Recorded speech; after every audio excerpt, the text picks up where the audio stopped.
मनुस्मृति में एक बड़े तबका के खिलाफ 85% लोगों के खिलाफ अनेकों गालियां दी गई। एक युग में मनुस्मृति, दूसरे युग में रामचरितमानस और तीसरे युग में गुरु गोवलकर का बंच ऑफ थॉट। ये दुनिया को हमारे देश को, समाज को नफरत में बांटती है। नफरत देश को महान नहीं बनाएगा, जब भी कभी महान बनाएगा तो मोहब्बत ही बनाएगा। रामचरितमानस को नफरत ग्रंथ बताने वाले ये माननीय बिहार के नीतीश सरकार में मंत्री हैं और आरजेडी पार्टी के नेता हैं।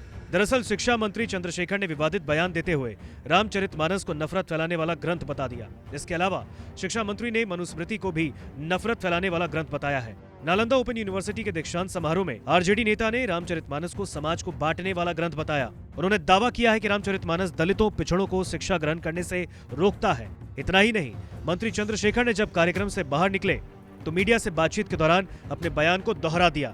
सुनिए बिहार के मंत्री ने रामचरितमानस को लेकर क्या कहा है। मनुस्मृति को जलाने का क्यों काम किए?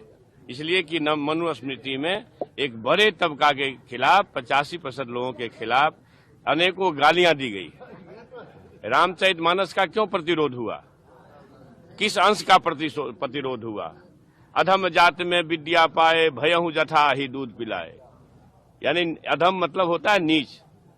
दुनिया के लोगों, सुनो, आपके माध्यम से कहना चाहता हूं, नीच जाति के लोगों को शिक्षा ग्रहण करने का अधिकार नहीं था।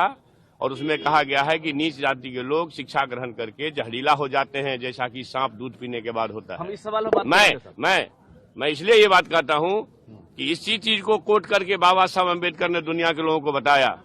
ये जो ग्रंथ हैं नफरत को बोने वाले, एक युग में मनुस्मृति, दूसरे युग में रामचरितमानस और तीसरे युग में गुरु गोवलकर का बंच ऑफ थॉट। ये दुनिया को हमारे देश को, समाज को नफरत में बांटती है। नफरत देश को महान नहीं बनाएगा, जब भी कभी महान बनाएगा तो मोहब्बत ही बनाएगा।